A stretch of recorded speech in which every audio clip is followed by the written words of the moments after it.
On New Year's Day 1969, a Scottish band stood at #1 in Britain with a song written by the Beatles. That should have been the dream. Instead, it became the trap.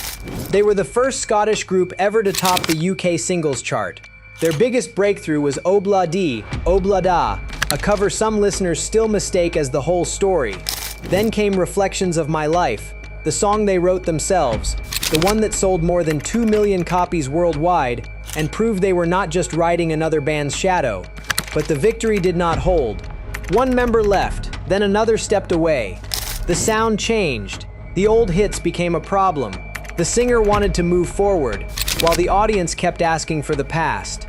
By the mid-70s, there were competing ideas of what this band even was, and the name survived longer than the lineup that made it famous. The chart numbers are real. The Top of the Pops moment was real. The split over the old songs was real. And the cruelest part is this. The record that made them historic also helped hide the record that made them matter. This is Marmalade's real story. And by the end, the question is not whether they were a one-hit memory. It is whether they ever escaped the song that made them #1. Chapter 1. From Glasgow clubs to a new name before Marmalade, had a #1 record, before the television lights, before anyone in London cared what they sounded like. They were a young band from Glasgow trying to get heard.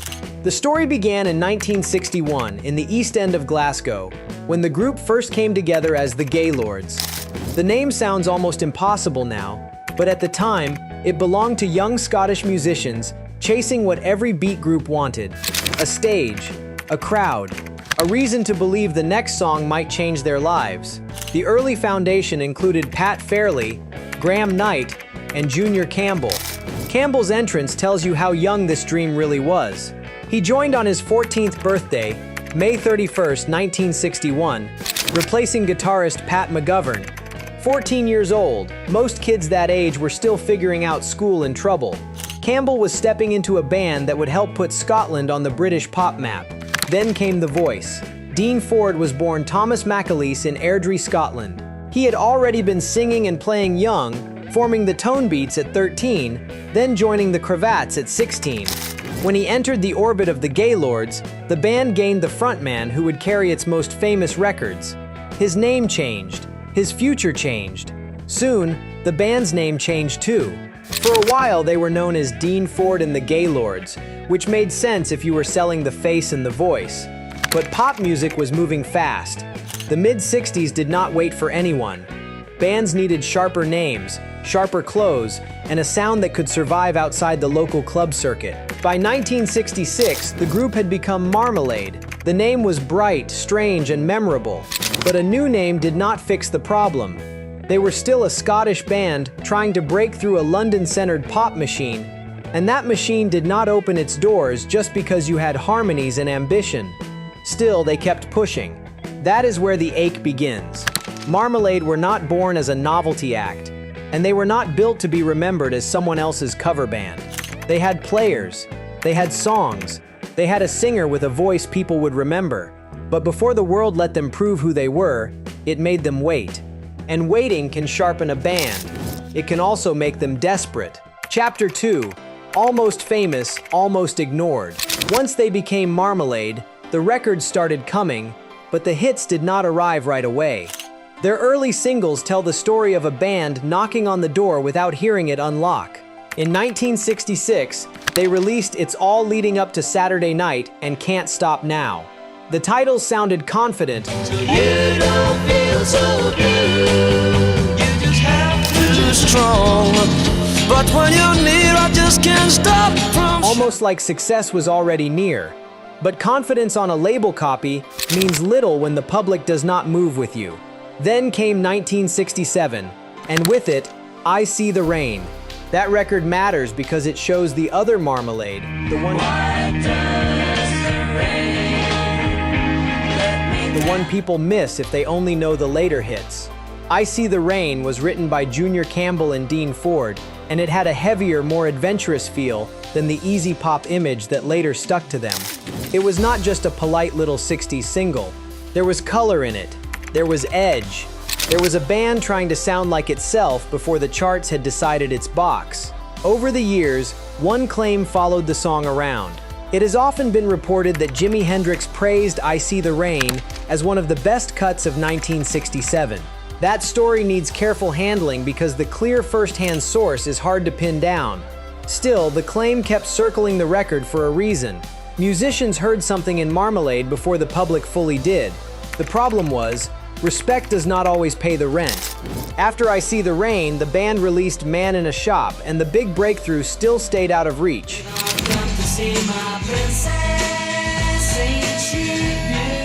You can be good, you can be young, you can have the look, the voices, and the songs, but until the chart turns your way, you are still another band fighting for space.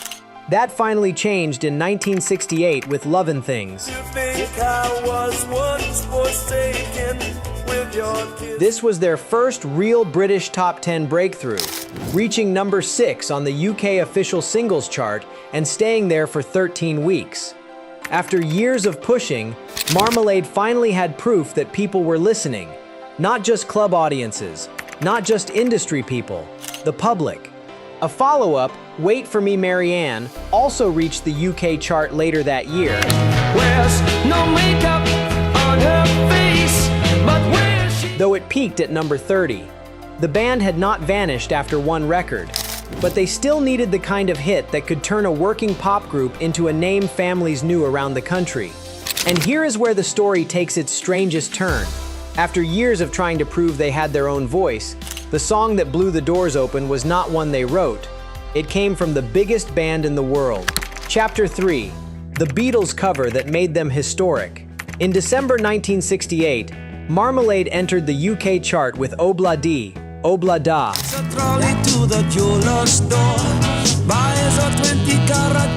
That title already carried a shadow because it belonged to the Beatles. For any band in the late 60s, touching a Beatles song was risky.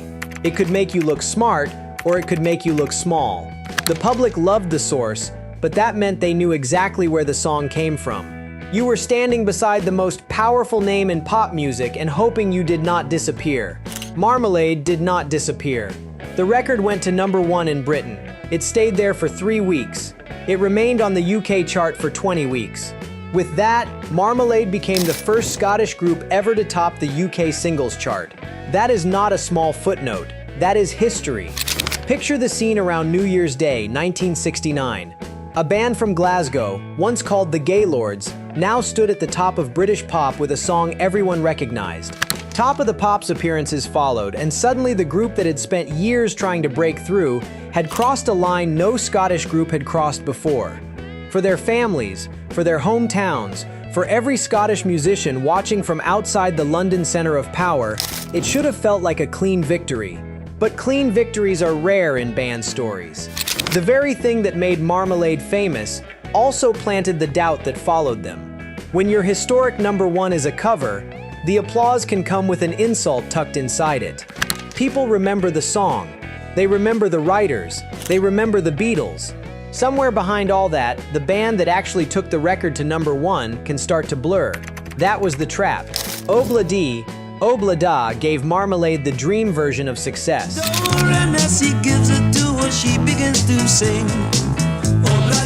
It put them on television. It put them in the chart books. It made them the first Scottish group to stand at number 1 in Britain. But it also risked turning them into messengers, remembered for carrying someone else's tune better than anyone expected. Think about that for a second. You fight from Glasgow to London. You change names. You cut early singles. You write your own material. You survive the almost hits and the almost moments. Then the record that finally makes you historic is not the one that proves what you can write. It proves you can carry the Beatles into the charts. A weaker band might have accepted that and built a career around borrowed glory. Marmalade did something better. They came back with a song no one could take away from them. Chapter 4, Reflections of My Life and the proof after Obla Di, Obla Da, Marmalade had a problem most bands would have killed for. They were famous. But famous for what?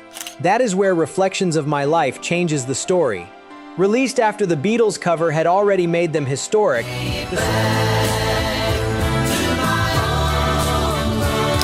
the The song was written by Junior Campbell and Dean Ford, with Ford credited under his birth name, Thomas McAleese.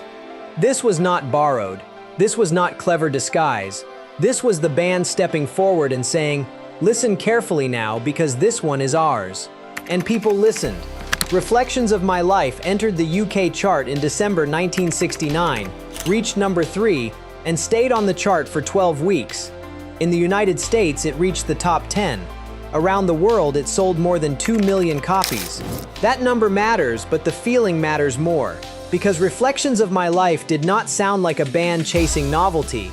It sounded like homesickness. It sounded like regret arriving too early. It had the kind of sadness that does not need to shout because the melody already knows where to hurt you. Dean Ford's voice carried the ache plainly, while the band gave it enough beauty to make the pain feel almost warm. For Marmalade, this was proof. Not proof that they could sing. People knew that. Not proof that they could make a hit. Obla Di, Obla Da had done that. This proved they had an identity beyond someone else's catalog. Behind the bright name and pop polish was a band capable of writing something that could travel across countries and decades. If the Beatles cover made them historic, Reflections of My Life made them matter. That is the part people sometimes get wrong. The story of Marmalade is not just that they covered the Beatles and got lucky. Luck might open one door, but it does not write a song like Reflections of My Life. That record came from inside the band, from Campbell and Ford, from years of trying to be seen clearly. Then came Rainbow in 1970. Once again, Marmalade reached number 3 in Britain. Once again, they proved the success was not finished after one famous cover and one serious ballad. For a brief moment, the band looked like it had solved the hardest problem in pop music. They had the historic hit. They had the self-written classic. They had follow-up success. But that kind of peak can hide the cracks underneath. Reflections of My Life did more than prove the band's worth. It raised the stakes. Once you show the world you can be deeper and more original than expected, you cannot go back to being treated like a cheerful cover act without feeling the insult. Inside Marmalade, the future was already starting to pull in different directions. The song that proved their soul arrived just before the band began to lose its original shape. Chapter 5. The lineup starts to crack. The early 70s did not destroy Marmalade all at once. That is not how most bands fall apart. Usually, the damage comes in pieces. One person leaves. The sound shifts. Another person steps away. The name stays on the poster, but the chemistry underneath changes until the band is still there, and not there at the same time. For Marmalade, one of the biggest blows came in 1971, when Junior Campbell left. Campbell was not just another musician. He had joined the Gaylords on his 14th birthday. He had written I See the Rain with Dean Ford. He had written Reflections of My Life with Ford too. Losing him meant losing part of the band's creative engine.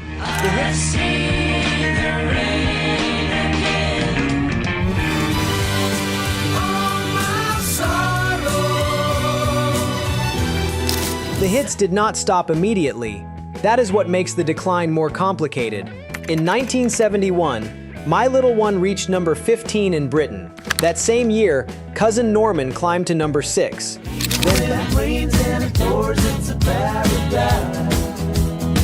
Then Back on the Road reached number 35. In 1972, Redancer reached number 6. On paper, Guess I'm going back my things and I'll get back on the road again. that still looks like a working hit band. But paper does not show the bruise. By spring 1972, Pat Fairley gave up performing and moved into publicity and publishing work for the group. Fairley had been there from the early days, another link to the band, before fame, before Top of the Pops, before the name Marmalade meant anything to the wider public. With Campbell gone and Fairley no longer performing, the old shape was fading. The sound changed too. According to later accounts, the band moved away from the progressive pop and rock colors of their late 60s period and toward a harder, more straight-ahead rock and roll style. That kind of shift is not automatically bad. Bands have to grow. They have to change, or they become museum pieces while still alive. But growth only works when the audience follows.